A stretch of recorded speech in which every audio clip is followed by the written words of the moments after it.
You start your day with a tea or coffee or a sweetened drink just by removing sugar from that drink. And just some people will use sweetener. I don't know if it has the same in your mouth that you get from sugar. Zukr does. Hello and welcome to Sweet Liberation. Really excited today to talk about lots of subjects really and digging a little bit of the sugar-free lifestyle, why it's important, how easy is it to do it, and why it matters. Excited about today's episode. I think they're a really good conversation today. Yeah, so I want to dig deeper a little bit about a lot of people's bugbear about how easy it's going to be to have a sugar-free lifestyle. I think a lot of people consider this to be something very difficult, out of reach. Yeah, that, and as well as that, also that transition to something that might not taste great. You know, there's always a risk, isn't there? You look at something and you think, oh, is that going to have the yuck factor? But we address that. Yeah, we do address that. I think that's important. I mean, some of the people that we interact with on a day-to-day basis, and we'll talk about, obviously, so about giving up sugar together. They do, and it's because I think we're entrenched, aren't we, in our habits and things that we think that, and actually sometimes nutritionally, people sometimes say to me that we need to have sugar in our diet, so maybe we can knock that. Yeah, we talked last episode as well about cycling.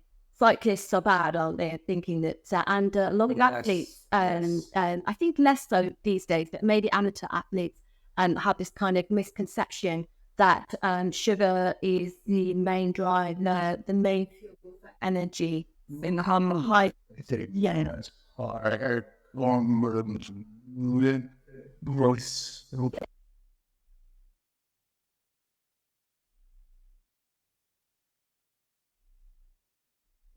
Every corner shop, and you are just surrounded by this massive array of sweet foods, be it chocolates, confectionery, ice cream, cake. All of it is quite frankly delicious, and it's impossible to resist for some people, isn't it? That is. And also, the bit I don't quite like is you're wanting something and you think, oh wow, that's got 5% sugar, and it's that something that doesn't need sugar. And there's sneaked it a little bit in there. They sneaked it in. Yeah, that's right. I mean, I think 5% would be a low amount because I've seen a lot of stuff, and it actually had nearly, I think it was 20 or 30 grams of sugar in a meat snack, and that was just unbelievable. Same with a lot of nuts, where you like salty peanuts, something like that. They all now have this kind of coating on them, don't they? That is spicy or sweet and spicy and whatever, and it's all got sugar in it, hasn't it? Yeah, and yes, and there's so many things like that you think is a healthy snack, and it turns out, particularly, I mean, it must be really hard if you're diabetic and you're thinking you're going to pick up something that is sort of diabetic or keto free, and all of a sudden you've been ambushed. And that's the thing. And in the old days when we were growing up, when I was growing up, it was a rare event to actually see a diabetic person. Your mum has diabetes in English, you know. She's type 1. She's type 1 for 50. And that's a long time to be living with type 1 diabetes. But in our day, it is quite a rare event to know about. Did even your friends know what it was? No, and there were very few people actually at that time that were, injecting insulin on a daily basis. And I knew, but there were a few people. So it was quite a new thing, where it says. Yeah, you didn't know. But that's type 1, which is something that can't really be avoided. Lots of research going into the root causes of type 1 diabetes. But what we're seeing now, obviously, in the old days, that's pretty much all the diabetes you would see. You wouldn't see type 2 diabetes. It was type 1 diabetes, which is something that can happen after an infectious disease or like it's an autoimmune event. And so you can no longer produce your own insulin. Type 2 diabetes is more of a lifestyle-related diabetes that we're seeing much more of these days. And it seems that when I speak to my friends, it's nearly every other person that has a parent, an elderly parent, a family member, even children now getting it. Well, and well, again, the consumption of sugar is going through the roof. And that's right. And I think also it's important to mention that people that have the knock-on effects of it. The type 2 diabetes is one thing, but there are other implications on the health. Exactly. In eyesight and things that you might not consider. That's right. It's just, and it's something which more GPs now, particularly in the UK, are becoming keen to sort of look at lifestyle. So they're looking at this intervention, I'm calling it lifestyle medicine here, where they're looking at the whole person and trying to find a way to help people manage their lifestyle, because the root cause of a disease like type 2 diabetes, when it's related and a knock-on effect of obesity, for instance, or lifestyle or high consumption of sugar, all of those factors together, unless you address the lifestyle, then you're not going to get to the root cause of the disease. And so there's no point you have to medicate to keep the person, well and, functioning, etc. But if you haven't addressed the root cause of the problem and you're medicating, you're really putting a plaster on a festering wound, aren't you? And so it's really encouraging to see amazing doctors. I mean, we interviewed Dr. David Unwin on the podcast before. Yes. And he was absolutely superb, because he is very much, and he's an award winning GP, and he is very much about helping people manage these conditions through lifestyle. And his own experience was that he was actually having problems himself, wasn't he? He was his own sort of case study. Yeah. And so that's a really good podcast. I really enjoyed. Yeah, I know.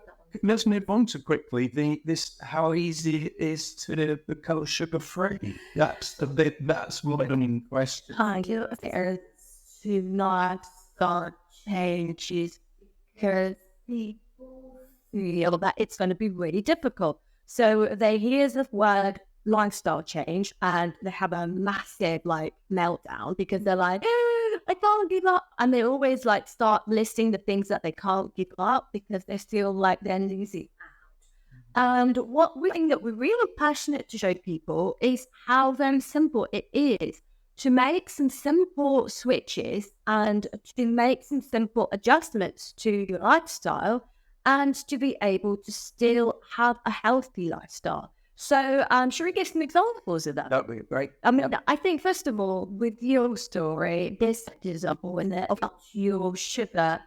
Yes, we're always talking, we love talking about this because it's such a significant change. So talk about it.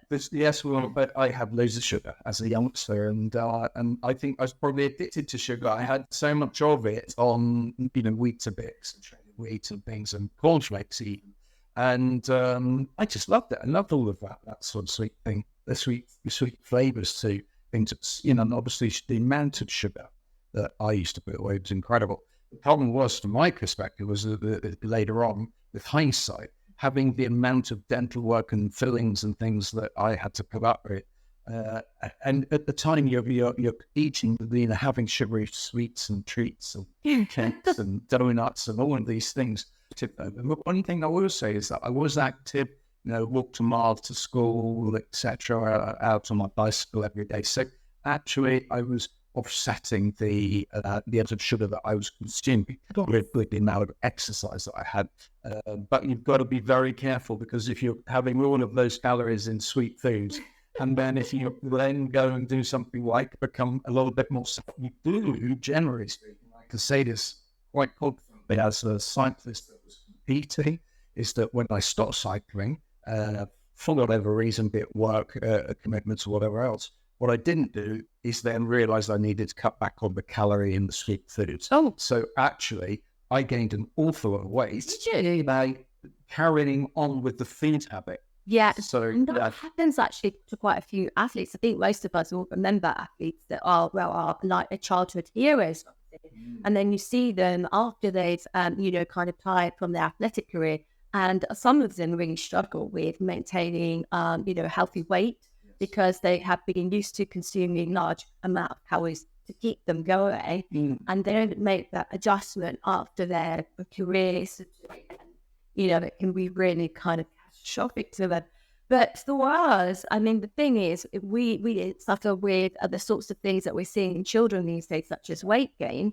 But due to excessive consumption of sugar and high processed food, we're seeing children with obesity-related diseases in this country, including type 2 diabetes. And we didn't have that, but we did have problems with our teeth.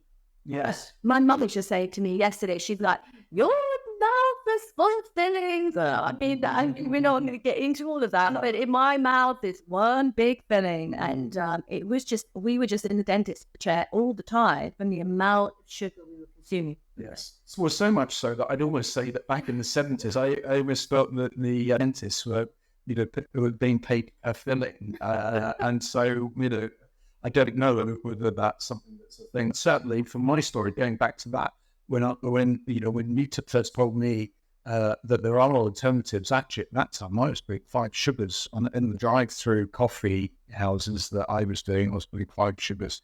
The people in the the drive-throughs sold coffee. I think they thought I was a bit off, and were constantly trying to laxity or all the sugar commentary. I was eat tomorrow. Yeah, so but the one thing I would suggest to mention, what I think personal experience is that actually my sugar-free journey hasn't been as hard as I thought it was going to be. Because the thing that I had noticed, and this is something that I challenge people to try, is that the reason it's not as hard as I thought it would be is that actually your palate for sweet is just the pre-sec the time. Mine did the same for salt. And now to the alternative to the something to sugar, actually over time, it might be that your sugar cravings, sweetness cravings drop. Yeah, so a day in the life of Luke then, after you've had your Zukr coffee, actually you're wanting it less sweet these days, the only you have the sugar, as a tell habit next year of the day. Well, interestingly, I found that there are fewer cravings for normally they would eat coffee. I would eat cookies or biscuits with it. Normally, I eat half a packet of hobnobs. Now, I remember looking at the whole day's calories. I remember looking on the back of a packet of chocolate hobnobs that was 3,500 calories. Now, my steady calorie intake for the day that I need to survive on, just existing, is about 1,500 calories, and I think they refer to that as the basal rate. That is the base rate of calories that we each need to eat just to stay as a normal, healthy, normal weight loss. But 3,500 calories before 10 a.m. was quite it was an interesting way of having breakfast.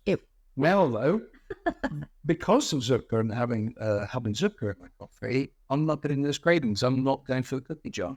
You're not, no. And I found the same, actually. I found that overall, what happens is I start my day exactly how I coffee, and I put 2 Zukr then ones of that. I mean, because you're not worried about it, but I don't actually want the very, very sweet tastes anymore. I've kind of gone off them. And then I find that I don't actually need to eat until my body feels hungry around between 11 and 1. So then that my fasted state actually lasts a lot longer than it used to do. And then, I just listen to my body and I go, well, when I'm hungry, okay. And then I'll actually, look for something to eat when my body's asking for the food. So I don't have set times for food in the daytime. I try to do it in the evening just because I had a little one at home and I need to cook dinner for her. She comes so in. And so that works for us in terms of that. So we have an early dinner. But in terms of my own hunger and satisfying that, I will eat something between 11 and 1, and it can be something like some protein and maybe some yogurt, something like that. And then I would mainly have like 1 meal a day. And so there's some people that seem like not very much, but I'm actually not depriving myself, because if I'm hungry, I just go eat. But I'm not hungry, and I'm not needing to turn for the food. So then you'll find it, I don't know what you think, but I found that I'm having less of the snacks. That's the that craving for like a biscuit or a snack or something like that. I'm not saying that we don't ever indulge in those things. I never, ever, ever indulge in those things. But it's such a rare event now. I'm not even going to say treat because we're going to talk about treats in a minute. But it's such a rare event now that I frankly, the impact on my health is absolutely minimal, anything at all. And because it's so rare. Whereas before, it would be, I'm a biscuit, just like you. I could eat a whole packet of biscuits in one cup of tea. It's ridiculous. So that's not sustainable. That's dangerous. And, maybe one-off, hit or something like that is not going to cause a massive impact. But it's when you're doing that as a habit and you're forming these habits. It's also, what I'm realizing now as this more of a mindful eater. And we had a lovely guest talking about mindful eating, Kiki Athanas, who it talks about a lot about mindful eating. So I am sort of approaching this from a point of view of listening to what my body's needing. And that sort of more, kind of protein and dense diet sort of suits me more just because it keeps my blood sugar nice and stable. I'm not finding I'm having cravings. And then I'll have like a substantial meal and sometime in late afternoon, early evening. And then that's me. Yeah. And then, that's me and I'm feeling absolutely fine with that. And then occasionally I might go to family member's house and they might have some extra little snacks and little things. And I might indulge in that. And I'm like, no, it all depends. Or sometimes I take my own stuff with me. But let's talk about treats. Well, even the word treat. Yeah.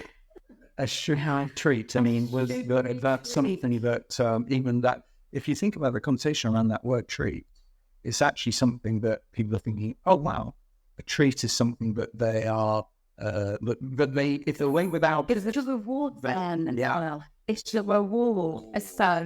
So we are using, John did being guilty of it a lot with my parenting. I'm not going to avoid days of my own parents, using treats for rewards for children and say, if you do such and such, you'll get a treat. Incentivizing them through food. So I'm not going to, knock that because it does actually work. For bribery, you shoot me down, parents, if you want, but I've used bribery. I'm not about using bribery if it's, for certain occasions, but it's using sugary rewards and sugary foods to incentivize good behavior or to reward yourself after a stressful session. So I know a lot of women will identify with this, where you will come home after a really busy day's work. You might stop at a shop on the way home. I use working in the NHS. You don't have much time to cook. You are run ragged, quite frankly. You don't have the energy or the bandwidth to be standing in the kitchen cooking. So you pick up a ready meal, pick up a sugary snack to look forward to after you've eaten your meal, and then you'll sit there. And then in the NHS, and this is all my fellow NHS workers, they are in the room because this is so many people. People with so much kindness in their heart will turn up on wards in the NHS laden with cupcakes and chocolates. And as a midwife, this was just like an everyday event. So you get on the ward, you start the day with chocolate, you fuel the day with chocolate, sugary chocolate, and then home and eat a processed rating meal because you're exhausted. And quite frankly, who can blame a busy nurse if you've done a 12-hour shift? She gets home, she wants to completely decompress, lie in a coma on the sofa before crawling onto bed, and then reward yourself for the hard work you've done with a sugary treat. It's Boris apple pie or something. Yeah, I'm hungry now thinking about that. But what's it? Ice cream. Oh dear Lord, ice cream. So this is the kind of like stressful situation. I'm going to reward myself and look forward to this thing at the end of the day as a reward mechanism because I've had a hard time. Giving yourself a dopamine hit, a bit of comfort, a little bit of a pat on the back. And I really don't judge people. What do you think about that? Yeah. No, I don't judge people. I mean, how we've all done it. Relief style and stresses that we all have to cope with. Actually, the food side of things is slightly on the periphery because if you've got a lot going on in your own personal life, in whatever area it is, actually convenience and comfort. And of course, yeah, absolutely. And the exact same reward process with alcohol as well. So it's kind of food and some sort of reward at the end of the day, be food or drink related. And so these habits, if it's a one-off, if it's a thing like a party, that's not going to have the same knock-on effect as 5 days a week coming home stressed and then rewarding yourself again over the weekend because it's been a stressful week. So I think it's like chasing our stress and looking for ways to comfort ourselves. And I just don't blame people at all because life is really stressful, isn't it? It is. And there's a lot going on that everybody has, But I think you're right. People do look for these comfort things. However, it's a solution. There really is the solution. And I talk about that because it's such an easy fix. And about our product, we are passionate about our brand and our mission to help families across the world eat less sugar, just because it's so easy. So in the old days, we had disgusting sweeteners as the alternative to sugar. Terrible, terrible sweeteners that I have PTSD thinking about some experiences I've had where somebody's given me a teaspoon of sweetener or honestly, I would... Those little white tiles that people used to put in around tea. Oh, no, it's just all of that. It just makes me go like this. It's the yuck factor. I absolutely hate sweetener. So as a child, I hated sweetener. So I would always go for the sugar option for any sweet drink because I hate sweetener. So I'll be like, I'd rather have the sugar. And a lot of people say this, so I'd rather have the sugar than the sweetener. I totally get that because sweetener is vile. But what I discovered about 5 years and have a completely viable alternative to granulated sugar, and that is Zukr. Tell me what it's made out of. And this is something that we're passionate about. Let's talk about our mission and why we're passionate about this. Because we've realized this is so much more than a product. This is about helping people make a huge impact on their health, have such an incredible knock-on effect in their lives when they are more open to their dietary intake just from lack of cravings, less cravings. So swapping sugar for Zukr straight away in your day, if you start your day with a tea or coffee or a sweetened drink, just by removing the sugar from that drink. And just some people will use sweetener. I don't know if it has the same in your mouth that you get from sugar. Zukr does. It really does. We believe that it is a competitor, head-to-head competitor to sugar, and it is actually better. For me, it tastes better than granulated sugar, and it has no consequences on your blood sugar. It doesn't spike or raise your blood sugar. It's very well tolerated in the body, although Zukr, which is made up of erythritol, we're an organic brand. If you go Google erythritol, you'll find lots of brands that are non-organic. We are 100% natural, plant-based and organic, and we are very passionate about bringing a natural product as a direct swap sugar, because sugar is a natural product. Cane sugar is a plant-based product. It doesn't mean it's a non-refined product, and it's not a product that is good for your health in excessive amounts.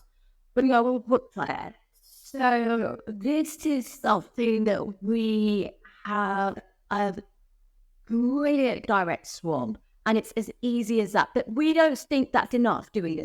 No, we don't. And the other thing I want just to touch on as well is that when you told me about Zukr and actually erythritol, we felt that it was very important for us to not keep this to ourselves.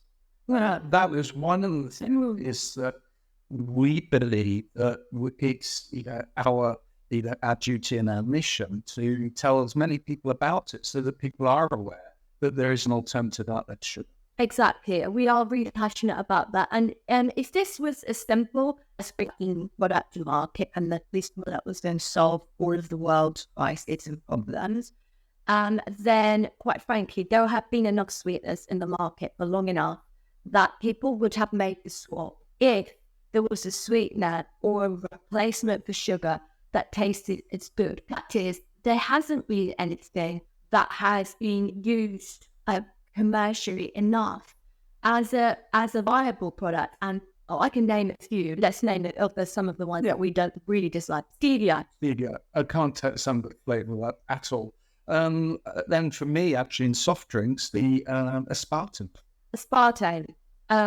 Awful again. I don't like any of them. I could tell them a mile off. Diet drinks. Drinks that have got all of these. Saccharin.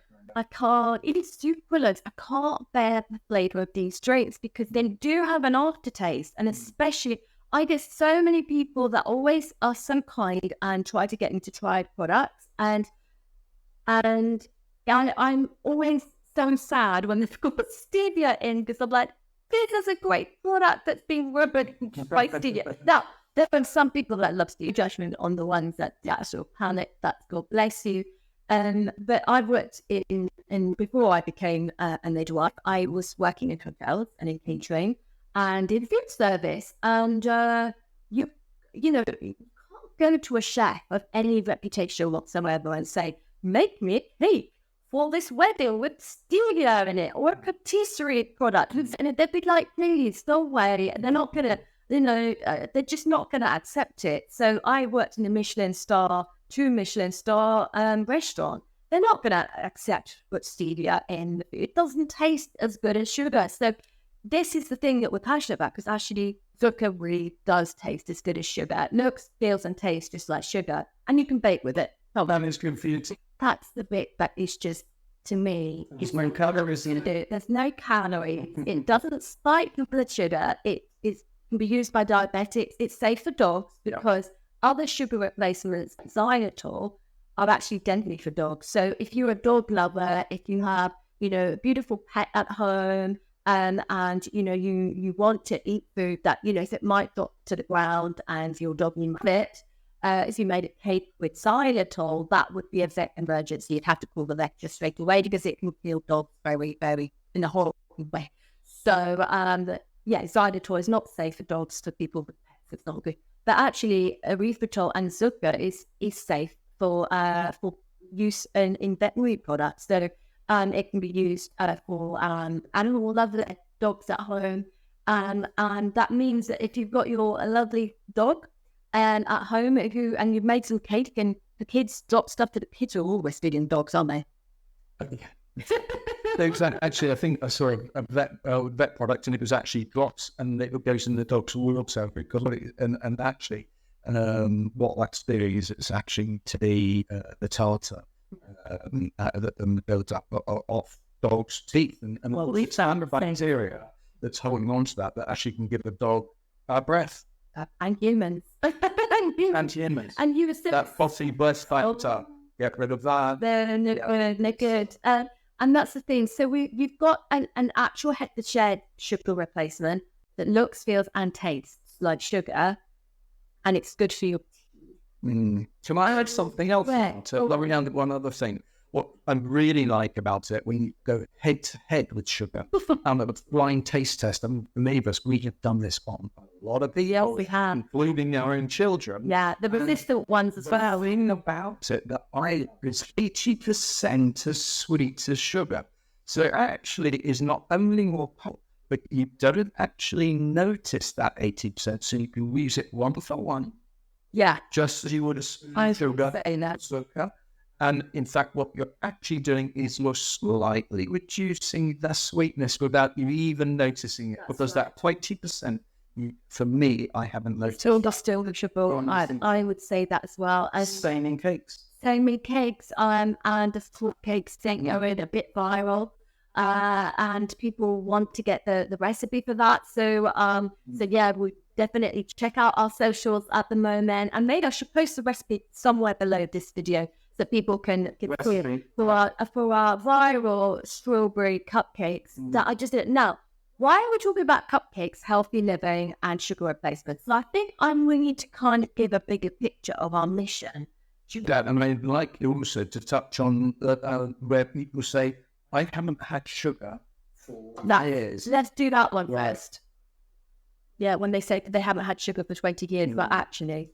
but I do like eating cakes every day. So what we're about is swapping out sugar in the entirety.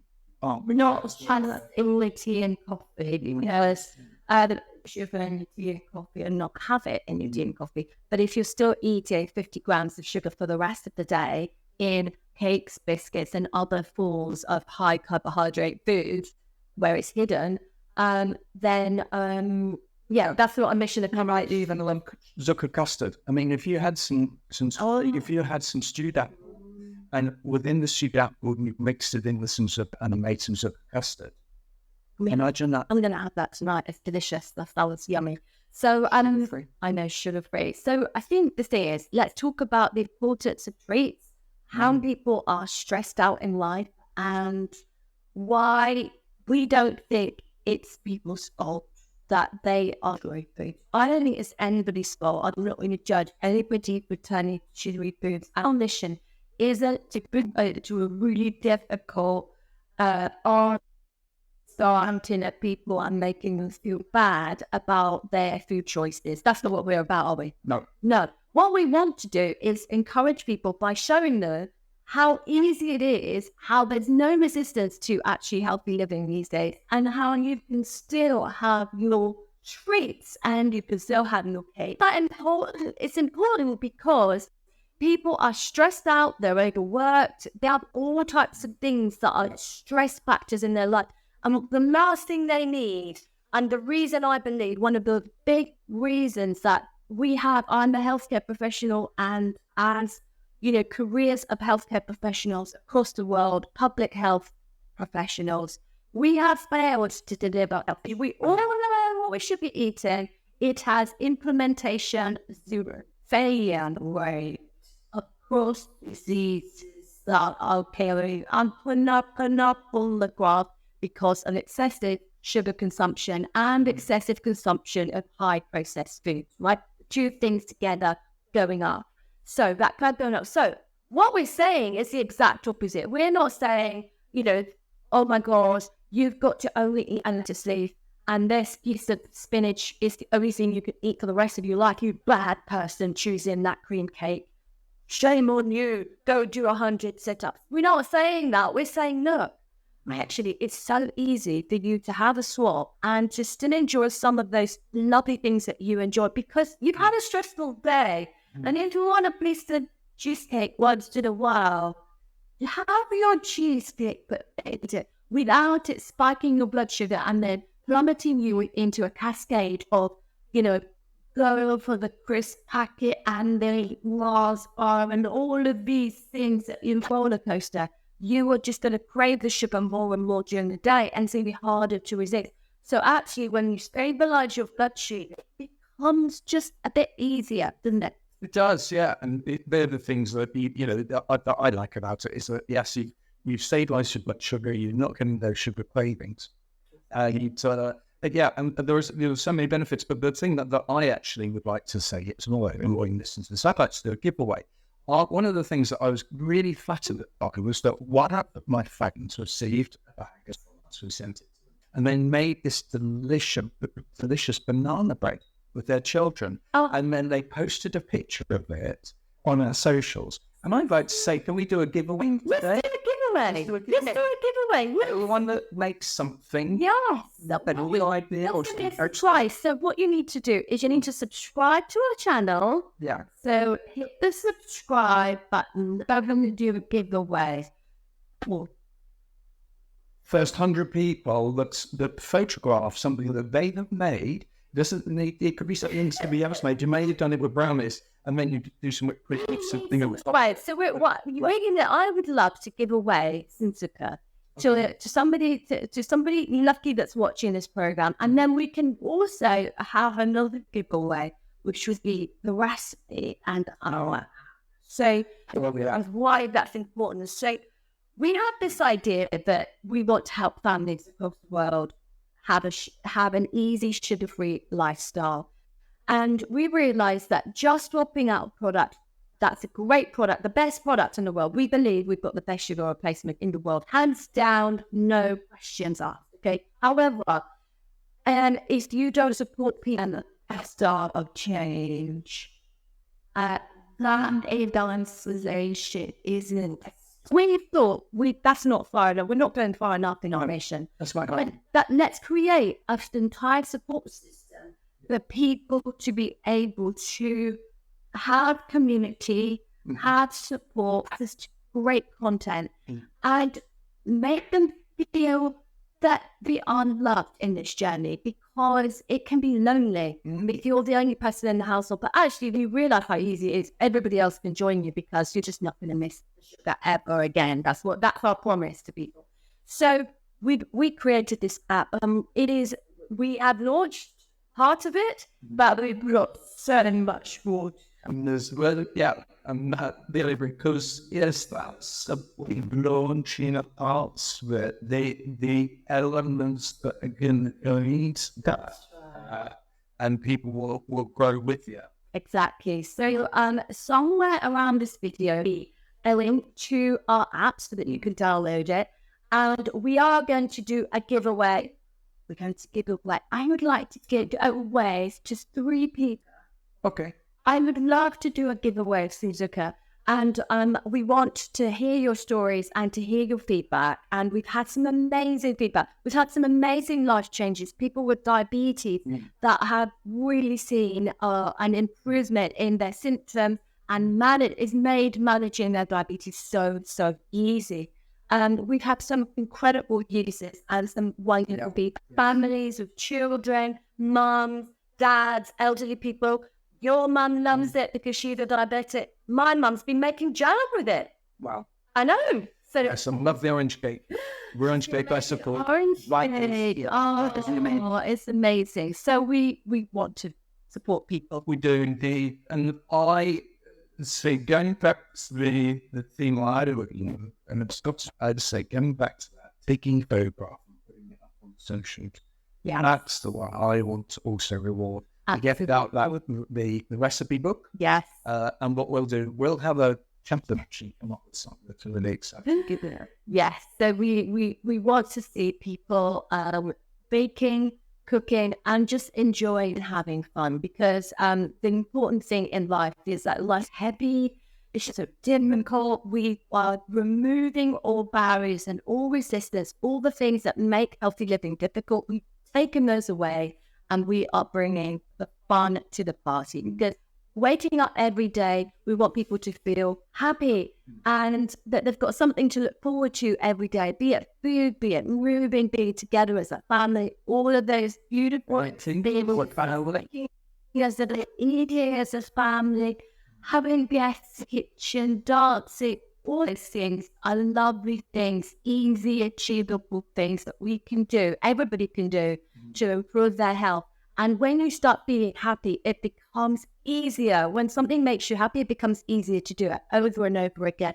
And then you realize, oh my goodness, why didn't I try this before? This is so easy, and you can do it. And it really is that easy, isn't it? It is. And I just wanted to share a thought, and that is the thing that I love about eating cake that's made with Zukr. Is the thing that you need to experience is how good it feels to eat Zukr cake, knowing there's no sugar. That's something that everybody that we eat given cake, be it birthdays, anything around the cupcakes, and people are biting into it, they cannot believe. It doesn't have sugar. They argue sometimes. They argue with their life. It's the loveliness when they bite into it at the most, and they're like, ooh, hey, just like children baking your little daughter making hot chocolate with Tea sort of brain. Yeah. I think also the next time you do a local fete where you make sugar-free Zukr cupcakes, I think we might need to restrict it to one cake. Oh my God, there was a queue. Because they kept coming back from the TV or saying, these are so delicious. That can't believe it's not sugar, and we were buying. So that's the thing. And that, as I say, it's that feeling of when you're putting, if you're putting Zukr on cereal, for me, that was the biggie for me. Oh, this isn't the sugar. It's not no so good. Yeah, it's so good. Yeah, exactly. And we don't see it as a wrong with enjoying food, making food part of your later in life. And let's make that sweet food, delicious food, something that isn't a risk to our health and that people can enjoy, and that you can be part of a happy, healthy lifestyle where life is joyous. And that's what we want for families. So that's where we've married the best sugar replacement in the world with the best support in the world, so that we can really enjoy the experience of a healthy, happy lifestyle. So with that said, do you have any closing words for our episode? Well, as part of our campaign, and obviously as we said, the mission statement to take this out to the whole world, I'd actually even like to see coffee mornings or something that we could do for a charity, where people are doing baking cakes for a charity that they could nominate, and then having, I know this isn't a new idea, but someone doing it with Zukr cakes would be quite exciting. So exciting. I mean, we would love to team up with charities. We are very passionate about supporting charities as well. And we are going to be doing some partnership opportunities with charities, because we do want to make an impact in the world.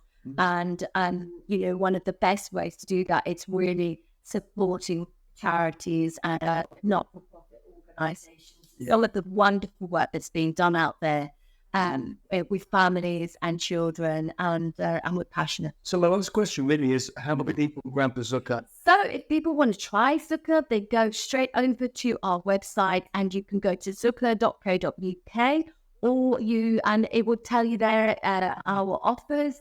They can check out the Sweet Liberation podcast, which we're listening to now. We also have the Sweet Revolution newsletter. So you can check all of those out. There'll be links below this video or this podcast today. And point also with the Zukr, you're in the right place or apps. Yeah, so you could type in Zukr into Google, and all of our socials and all of our websites and office will come up. So with that, I love you. Don't forget to subscribe and share this podcast with people in your life that might be struggling to really make those lifestyle changes. We are there to love and support them on the journey with a huge heart, with no judgment, and a huge sweet hug from us all at the Zukr and the Sweet Liberation. With that said, we love you and leave you now, and bye for now.